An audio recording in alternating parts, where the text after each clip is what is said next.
So this lecture we are going to see about Rabin-Karp algorithm. So Rabin-Karp algorithm is used to find the pattern or string matching inside a given text. Okay, so it is also called as pattern matching or string matching algorithm. So the general problem statement or the objective of pattern matching or a string matching algorithm is that we'll be having two inputs. One is a text T with a set of symbols and the other one is a pattern P with the set of symbols. Okay. And we are now supposed to check that whether this P exists within this T or not. It's like checking for the substring. Okay. So the existing of this string inside this string or not. Okay. So that was a problem statement. So this problem statement can be solved in three ways. So one is the simple brute force method. The other one is using a simple hash function. And the third method is using a strong rolling hash function. So this strong rolling hash function is actually called as the Rabin-Karp algorithm. Okay. So why we are seeing these two methods before Rabin-Karp algorithm is that the importance of having such a strong rolling hash function. So initially we can solve any method using brute force, but it has a higher time complexity. So to avoid it, we are going to incorporate some simple hash function, but it has a disadvantage. So to avoid that, we are now going to use a strong rolling hash function, which is a result of your Rabin-Karp algorithm. Okay.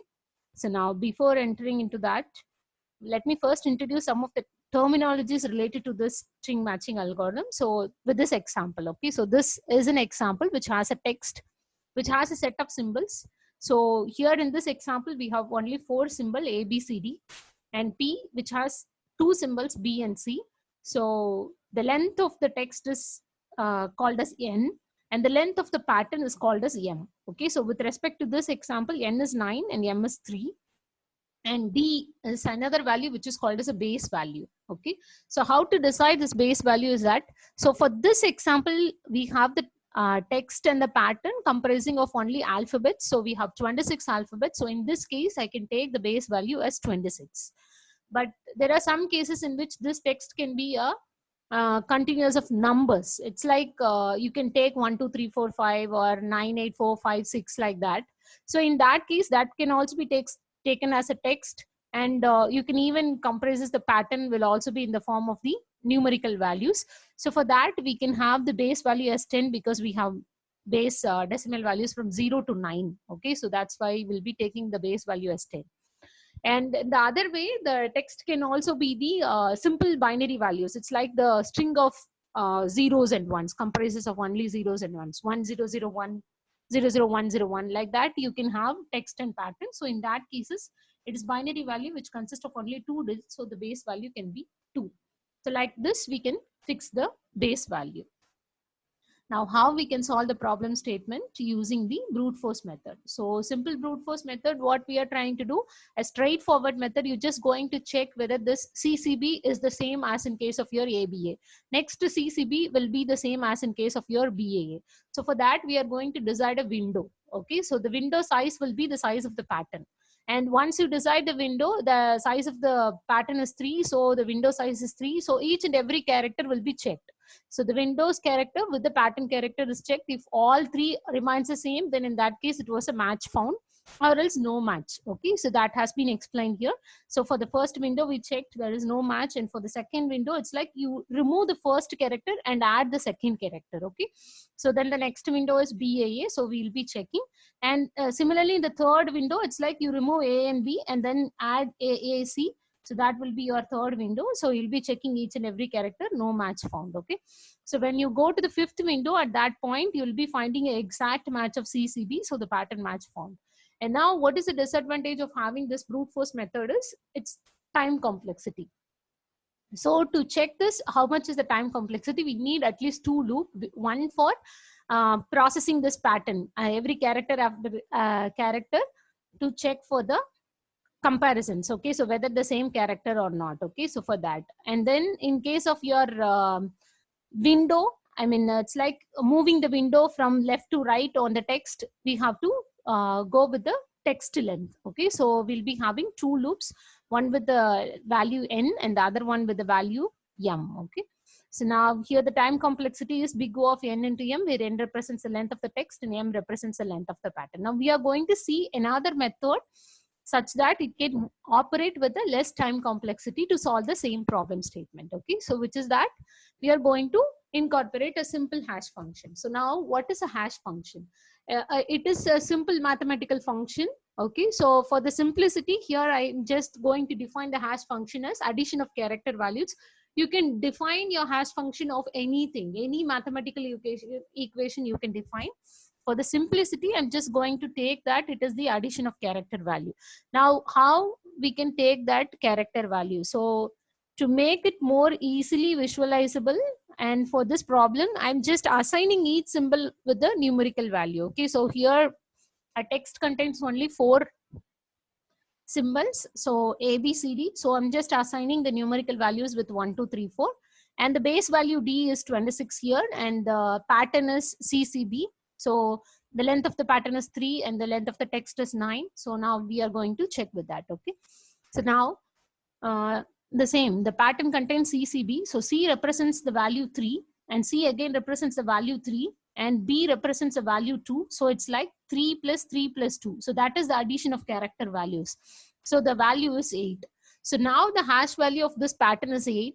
Now you are going to check that what is the hash value of the first window on the text. So first window represents ABA. So A value is 1 and B value is 2 here. And then A value is 1 here. So the addition of these character values accounts for the value 4. So now we are going to check what is the hash value of P, what is the hash value of the first text window T1. Okay. So since this is 4 and that is 8, it is not an equal. Okay. So we'll be ignoring it. For the second text value, for the second text window. Okay. So it's like BAA. So it represents 2 plus 1 plus 1. So which is again equivalent to 4. 4 is not equal to 8.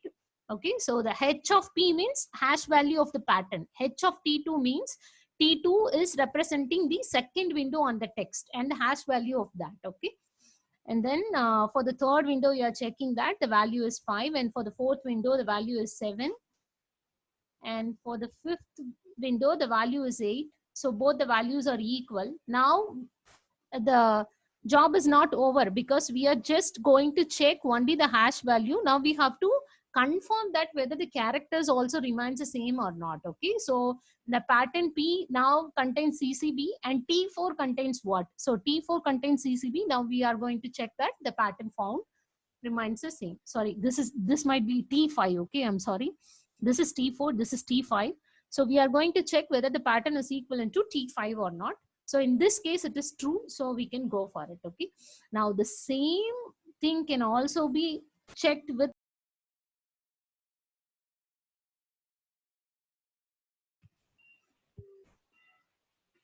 Okay. So now in this case, if you check that, it's like we are going to check with a pattern.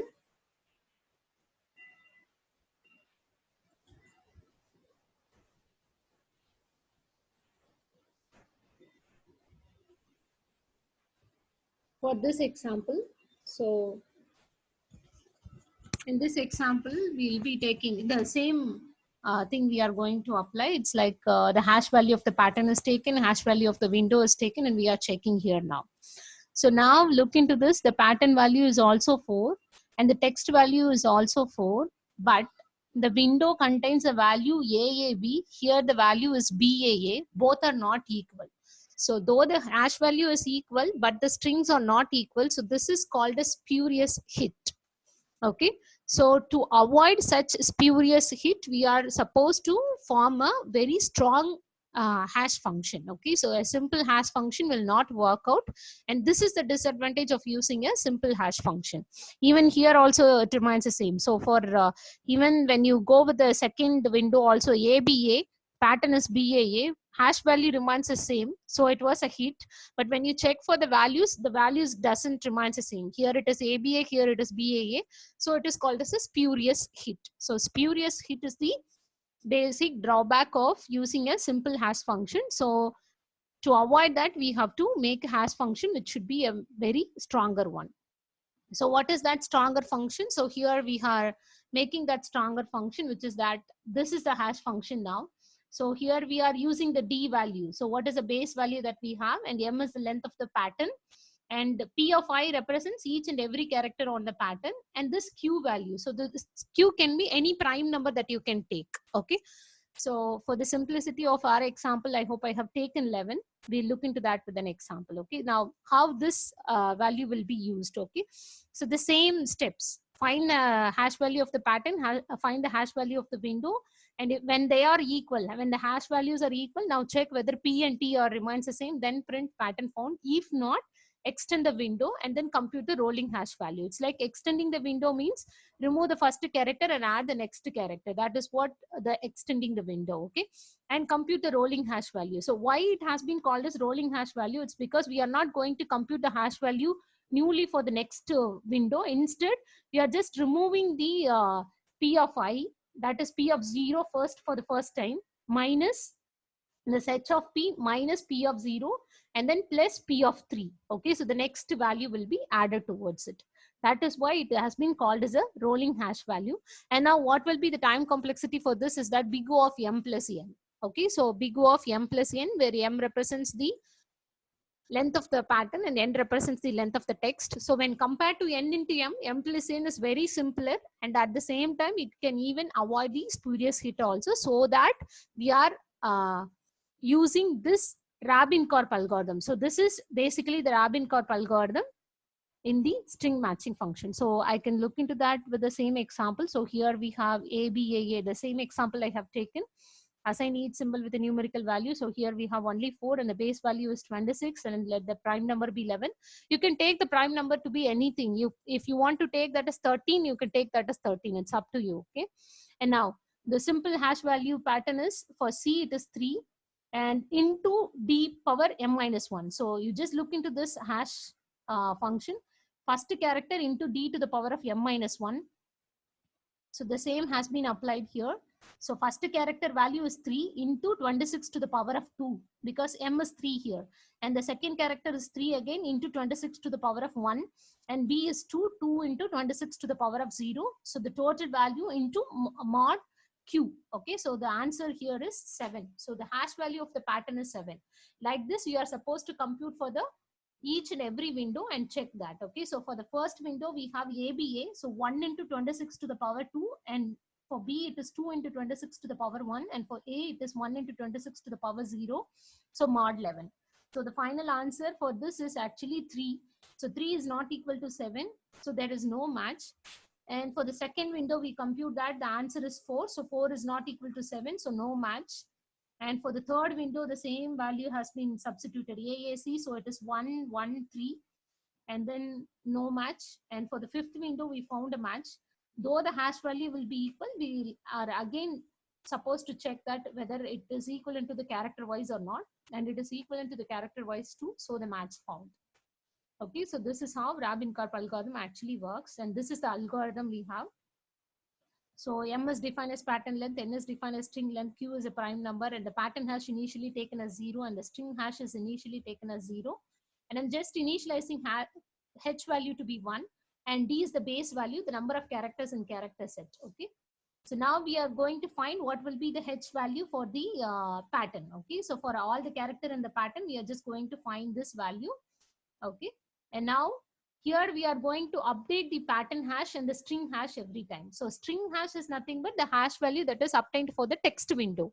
And the pattern hash is the value that has been obtained for the pattern. Okay.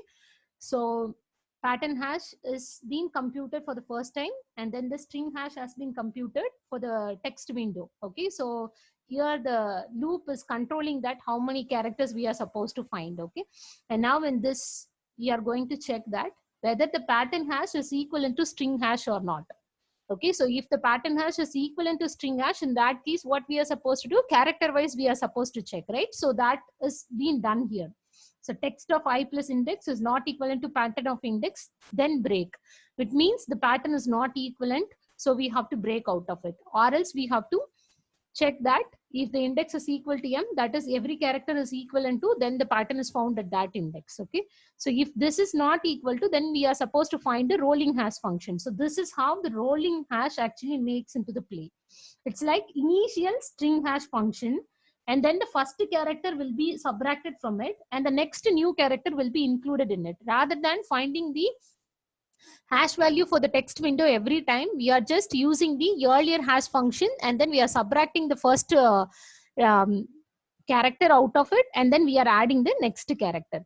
And now here comes the another point we are supposed to note other than the example is that if this computer string hash value is less than 0, at some time you may get the value which is in negative also. If that was the case, then you have to reinitialize the hash function to be string hash plus prime, so it will become positive value, so that the entire routine will not get stopped at any point. Okay, so that was the string matching algorithm using Rabin-Karp algorithm. Okay, so now how it is m plus n, you have only two loops. Okay, so this is m, this runs for n number of times, so it is m plus n. So the time complexity of Rabin-Karp algorithm is m plus n. Okay, so,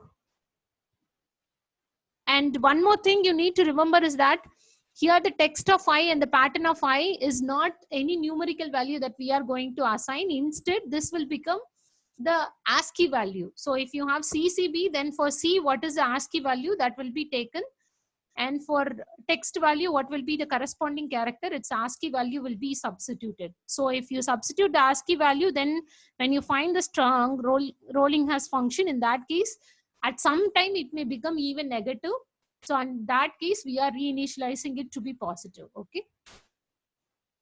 And now, any doubts